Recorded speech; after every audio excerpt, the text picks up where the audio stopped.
Ainana, right? So we are discussing about now. So now we'll discuss about oxygen cycle. See, actually, uh, there is a actual the oxygen, the percentage of O2 in the atmosphere in the air is, it is 21 percentage by volume. So the amount of oxygen present in the atmosphere is 21 percentage by volume. So many processes will occur. See, we have been using oxygen. We have been using oxygen for the process of combustion, for the process of respiration, and also for several other activities. We use oxygen. That means oxygen is being utilized. It is being oxygen is being removed from the atmosphere. So by several processes. Even after removal of oxygen from the atmosphere, still the percentage or the concentration of oxygen remains 21 percentage only in the atmosphere. What is the reason? What is the reason for the maintenance of the constant concentration of oxygen in the atmosphere? So now let us learn why it is happening so.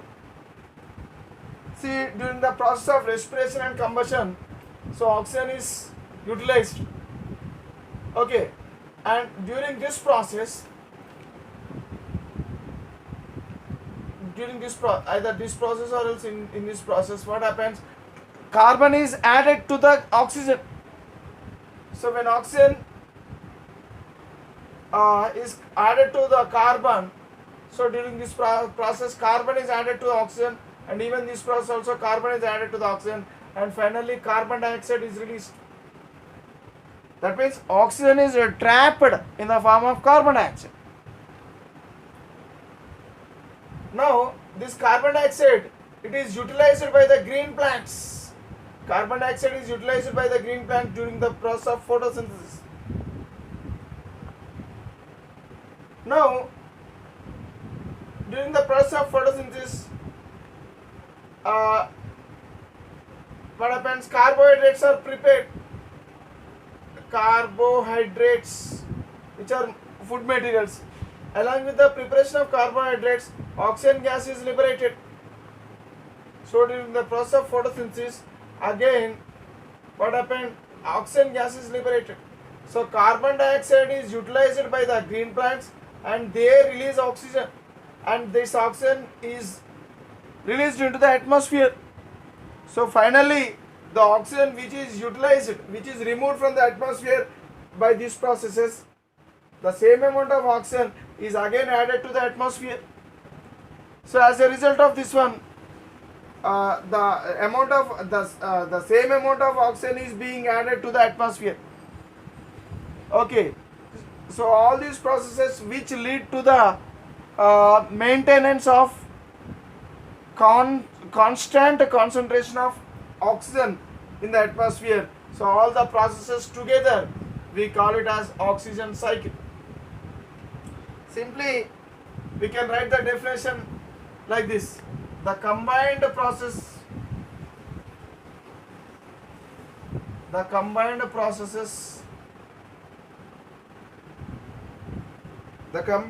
of respiration, combustion and photosynthesis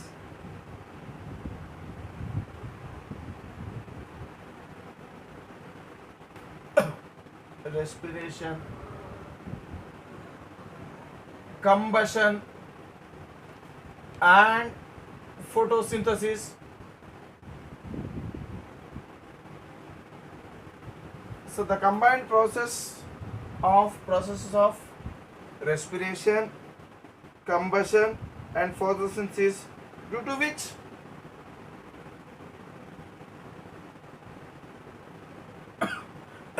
due to which amount of oxygen remains unaltered. Amount of oxygen remains unaltered.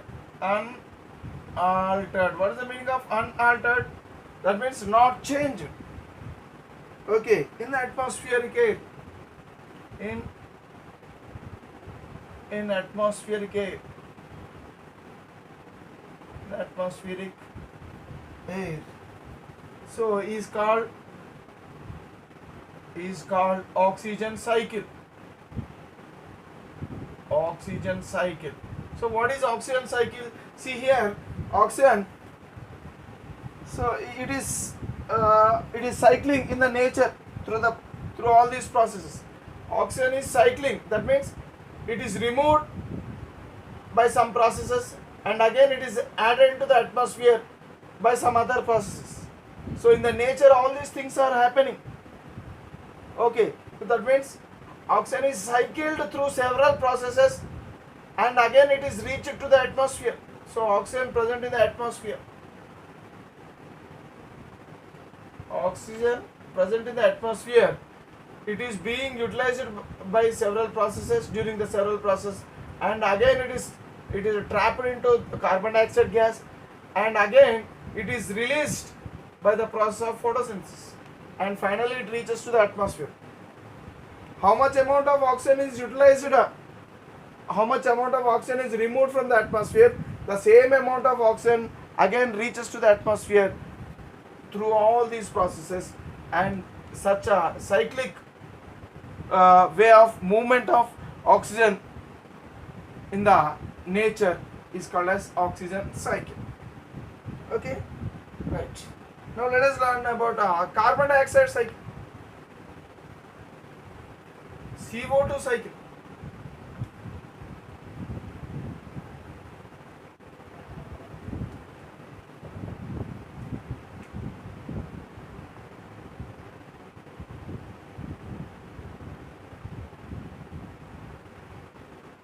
Carbon dioxide cycle. So like how the oxygen is cycling in the nature, in the same way carbon dioxide is also cycled. See, for example, carbon dioxide which is present in the atmosphere,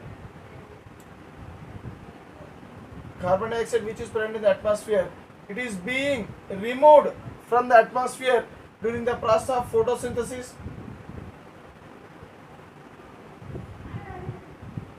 Or else during the some amount of carbon dioxide is dissolved in surface waters. So dissolved, some amount of carbon dioxide is dissolved in surface waters. Surface water. Okay, got it. And finally, so the surface water, what happens from this?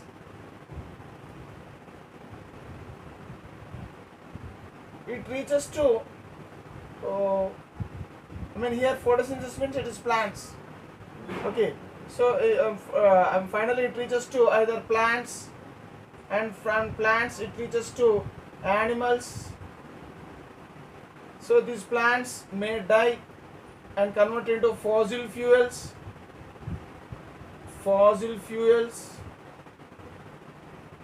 and even animals also, they die and convert into fossil fuels, and sometimes the plants and animals may undergo decomposition of plants and animals. Okay, and here plants and animals, they together, they undergo the process of respiration. So what happens during all these processes? See here, carbon dioxide is removed from the atmosphere in the form of photosynthesis. Okay, and here oxygen is given out by the photosynthesis processes, and this oxygen is taken by plants, okay, for their survival. Got it? And dissolved surface water, it takes carbon dioxide and finally converts this carbon dioxide into carbonates. Actually, what happens? Surface water contains it contains several metals. Okay, so these metal salts or else metals, generally metal salts. Water contains metal salts, and these as water is absorbing carbon dioxide, this carbon dioxide reacts with metal salts and finally they convert into metal carbonates.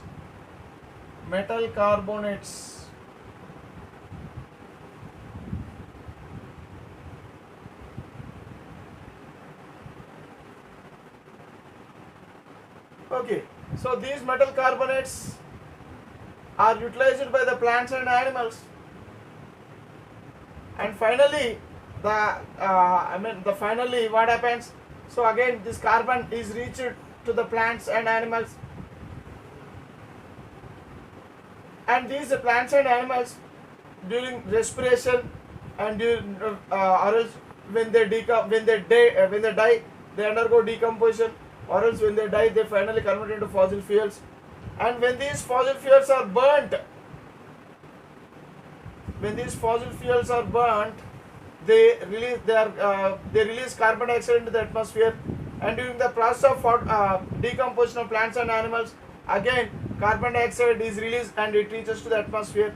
During the process of respiration also carbon dioxide is released and it is reached to the atmosphere. Okay, see, look here. So this carbon dioxide, it is moving in the cyclic way and finally reaches to the atmosphere. It is removed from the atmosphere by certain processes. It reaches to the plants and animals, and from plants and animals again through the several processes, again this carbon dioxide reaches to the atmosphere. That means carbon dioxide, it is moving in the cyclic way. So such a cyclic process of moving of carbon dioxide is called as carbon dioxide cycle simply. Okay, so like this carbon dioxide cycle can be explained. So in this way the amount of carbon dioxide is maintained constant. Actually the atmosphere contains 0.03% of CO2 by volume. So only this much amount of carbon dioxide should be present in the atmosphere, in the air. If the amount of carbon dioxide becomes excess, when does this carbon dioxide becomes excess? So when fossil fuels are burnt in excess amounts, or else when of course decomposition and respiration, these are the common processes. So they does not produce carbon dioxide in large amounts. But fossil fuels are formed over several hundreds of years from the dead plants and animals. That means large amount of fossil fuels, when they are consumed or when they are burnt or else when they undergo combustion, then carbon dioxide is released into the atmosphere in excess amounts. Unless until fossil fuels are burnt in excess amount, the carbon dioxide level maintains at this concentration level only. Okay, these processes does not rise the percentage of carbon dioxide in the atmosphere. So one should, in order to reduce or else in order to maintain the percentage of carbon dioxide in the atmosphere, we have to we have to burn the fossil fuels in a controlled way. Okay, so from this carbon dioxide cycle, so we have to focus on the areas where carbon dioxide is removed, it is released into the atmosphere in large amounts. So actually this is the process where carbon dioxide is released into the atmosphere in large amounts and leads to the atmospheric pollution. Okay, so this is all about the atmospheric pollution. So from this, I mean, by this study, the chapter atmospheric pollution is finished. Now let us learn about the next chapter, practical chemistry. So I am removing this one. I am rubbing this one. Practical chemistry.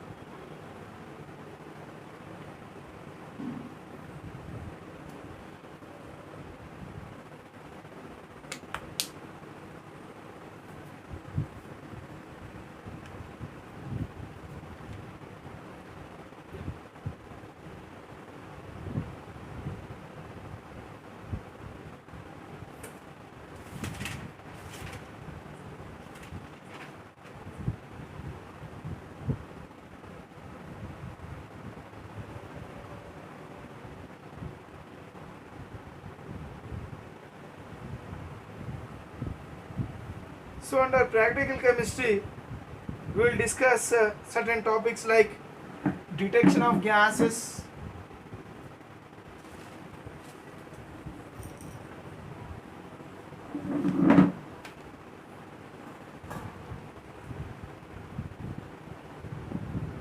detection of certain gases, very important gases. Next, identification of compounds by dry heating.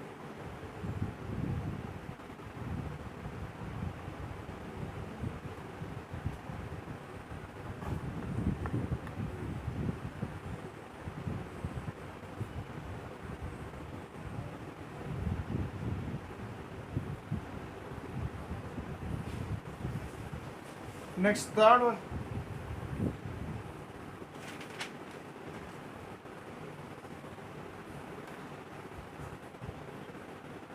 identification of unknown substance.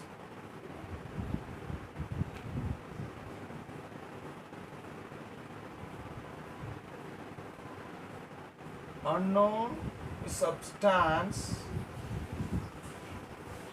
by using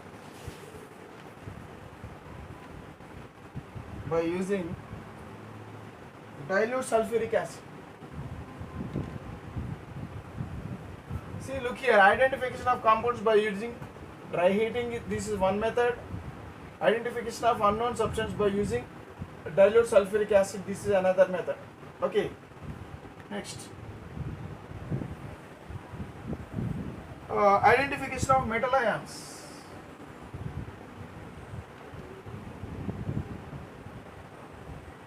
Identification of metal ions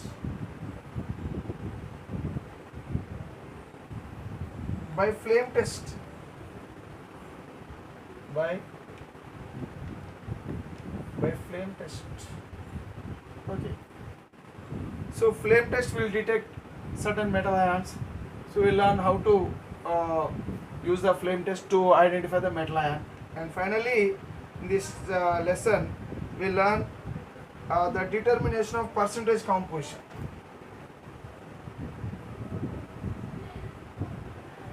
Determination of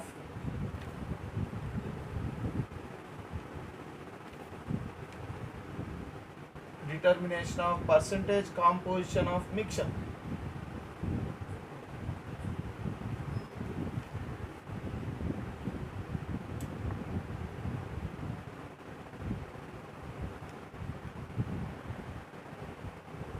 Okay, so here by using powdered salt or clean salt. So I will simply, so this is the heading. So these are all things we need, we are going to learn under the part of practical chemistry. Okay, so first we will go with the detection of gases.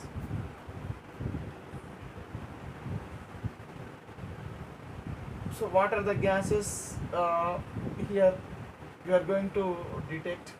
So mainly the most important gases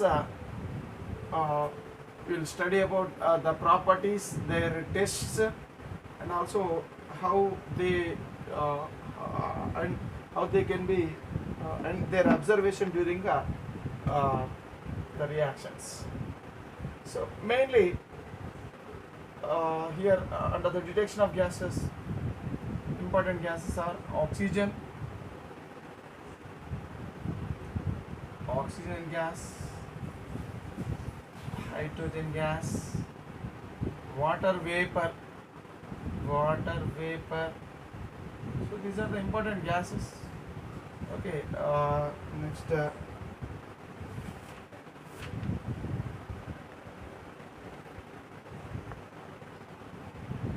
ammonia, carbon dioxide, HCl. Okay, next SO2, H2S, Cl2, 1, 2, 3, 4, 5, 6, 7, 8, 9, NO2 and HNO3 vapors altogether. So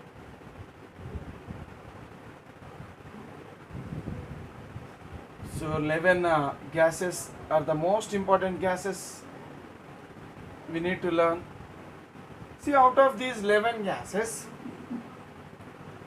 so the colored gases, out of these 11 gases, these are only the colored gas. These two are the only colored gas. Colored gases. And all other 9 gases, they are colorless. So chlorine is green color. What is the color of chlorine? It is greenish yellow in color. Greenish yellow colored gas. NO2. NO2 is reddish brown colored gas. It is a reddish brown colored gas. Okay. So, suppose if any substance is burnt, listen carefully. If any substance is burnt by heating, so here this is a test tube, and I have taken a substance in the test tube, and here upward arrow means I am heating this one. So when I heat this one, so this substance will undergo some changes. During that process, it may release some gases. Some gases are evolved from this one. Okay, suppose if the evolved gas is reddish, if it is reddish brown color, then we can assume that the gas is NO2, nitrogen dioxide. Suppose if the evolved gas is greenish yellow color, then we can assume that it is green color. It is chlorine gas. And if the evolved gas is colorless, we may assume that it may be either oxygen or hydrogen or water vapor or ammonia or carbon dioxide or HCl or SO2 or H2S or HNO3. So all these are colorless gases. So only these two gases are colored gas out of the most important 11 gases. So generally we will come across these gases only in our chemistry study, regular study. Okay, so that is why only 11 gases are covered. So so many other gases are also there, but those gases have least importance. Okay, so generally practical chemistry deals with the most important gases. So these are the most important gases.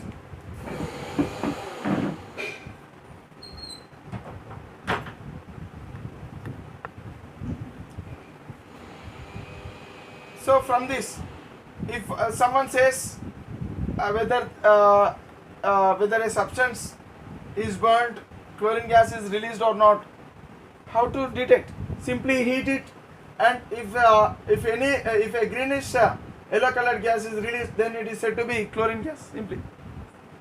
After of course, confirmation test we will do later, but for from this we can tell the primary confirmation, not the final confirmation. Primary confirmation we can tell by looking into the color of the gas.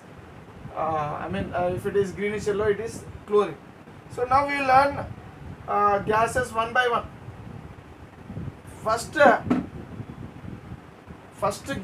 test for any gas, detection of gas, is based on color test. Based on color test.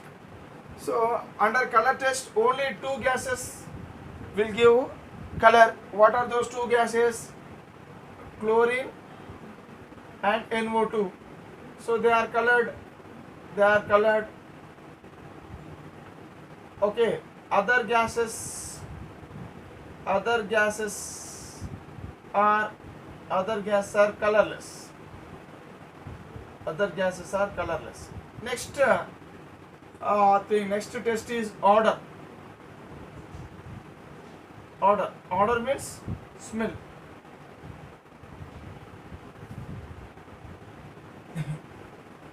Odor means here smell. See, oxygen, hydrogen, water vapor and carbon dioxide. Oxygen, hydrogen, water vapor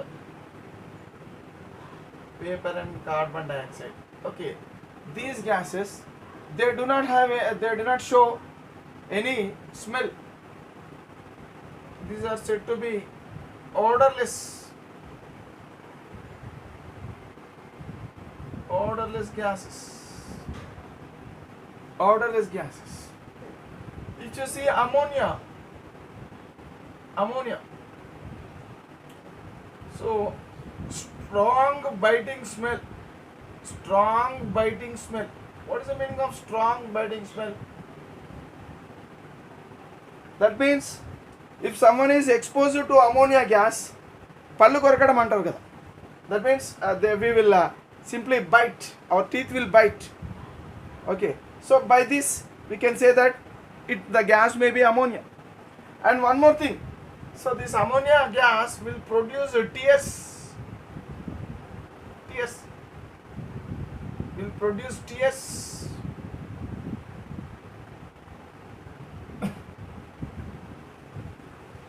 Will cause tears to the eyes.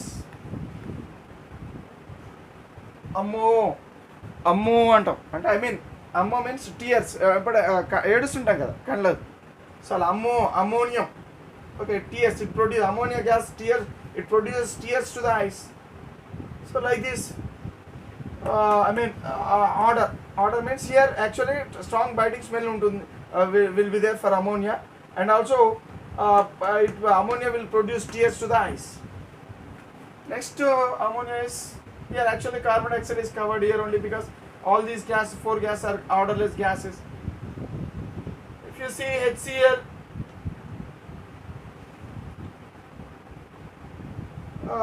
HCl is acidic gas. It is irritating and pungent odor. HCl, NO2, HNO3 and even this chlorine also, Cl2 also here. So irritating smell, irritating smell అంటే చికాకు అనిపిస్తుంది. We'll feel irritation. Okay, irritating smell, because these are having some acidic nature. As they possess some acidic nature, what happens? It produces irritating smell, irritating and pungent smell. So HCl, it produces pungent. What is the meaning of pungent? Pungent means strong smell. There are some gases like HCl, NO2,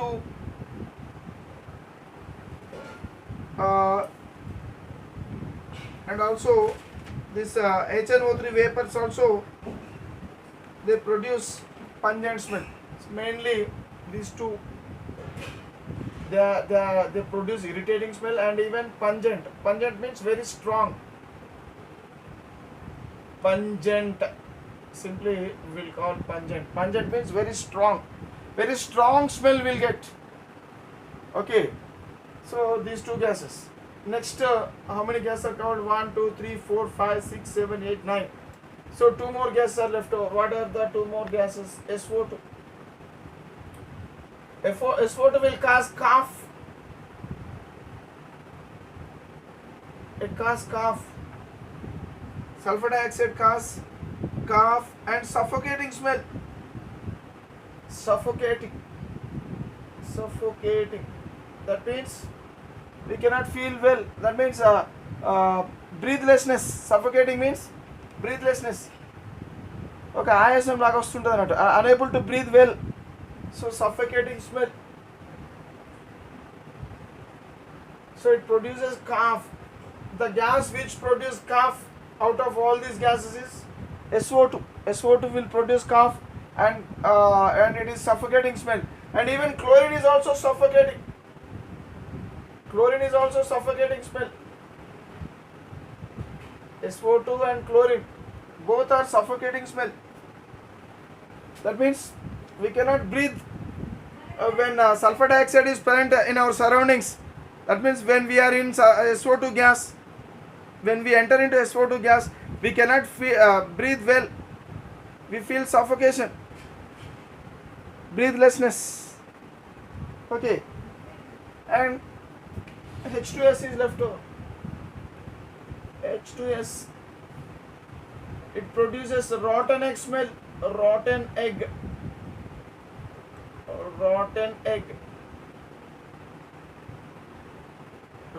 That means కుళ్ళిపోయిన కోడిగుడ్లు ఉంటాయి కదా, so that smell. So we cannot bear that smell. Simply we will run off from that place. Okay, like this. So with this characteristic order, we can easily identify if there is any rotten egg smell. Then we can easily we can simply tell that H2S gas is nearby. And even beside that, that means sewage canals, అంటే మోరీలు ఉంటాయి కదా, drainages. So while we are passing across along drainages, we will feel some bad smell. That bad smell is due to H2S and other sulfur compounds. Okay, mainly H2S. H2S will produce rotten egg smell. Sulfur dioxide will cause cough and suffocating smell. Okay, like this. So order, by smell we can identify the gases. Okay, so here actually detection of gases. So tears, by looking into the tears, if someone is suffering from tears, that means if a person enters into ammonia atmosphere, what happens immediately? So tears will come from the eye, and also he suffers. పండ్లు కొరుకుతుంటారు. పండ్లు ఎందుకు కొరుకుతుంటారంటే because ammonia will make that that type of sensation, strong biting smell. Okay, so HCl, NO2, they produce pungent smell and irritating smell. So all these gases produce irritating smell. HNO3 also produce irritating smell. HNO3 vapors. Okay, and even chlorine also produce irritating smell. And along with irritating smell, chlorine will produce suffocating smell also. So this suffocating smell, that means breathlessness, is also caused by SO2. SO2 will cause cough. So no other gases will cause cough.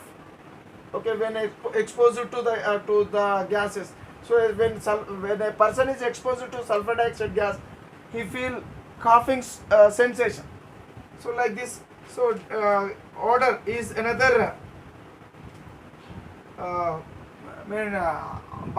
another characteristic property to detect the gases. Next one is the next characteristic property to identify or to detect the gas is litmus test. Litmus paper test. Litmus paper test. See, generally litmus paper means for acids will convert moist blue litmus paper to red. If there are bases will convert moist red litmus paper red litmus paper to blue. Acid will convert blue litmus paper to red. Bases will convert red litmus to paper. Red litmus paper to blue. So this is the the nature of the acids and nature of bases. So here out of these gases, so there are several neutral gases which does not show any reaction with litmus papers. Here oxygen,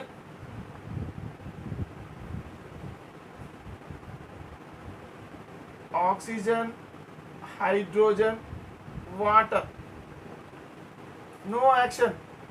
That means they are neutral towards litmus, neutral towards litmus test. That means they do not convert blue litmus paper to red or red litmus to paper to blue. Okay, so other gases are either acidic or else basic in nature. See, ammonia is a basic gas. So ammonia, it is basic in nature. That means it turns moist red litmus to blue. And all other gases, so these three gases, they are neutral towards litmus. Ammonia is basic, and all other gases, all other gases, they are acidic in nature. That means they turn moist blue litmus paper to red. So here, based on this litmus test, we can identify the nature of the gases are either as neutral gases or basic gases or acidic gases. So out of all 11 gases, the only ammonia gas is basic in nature, and these three gases are neutral towards litmus, and rest of the gases, so that means 4 are removed here. So 7 more gases, all the gases, they show acidic nature. Okay, like this we can these are the primary tests or else preliminary tests generally which are used for the detection of these gases. Okay, so now we will learn about the gases, these gases in depth, their preparation. Okay, how these gases are prepared, and what do you observe during their preparation, and from the observation what inference we can make. We can learn all these things in the next class. Okay, right now, bye.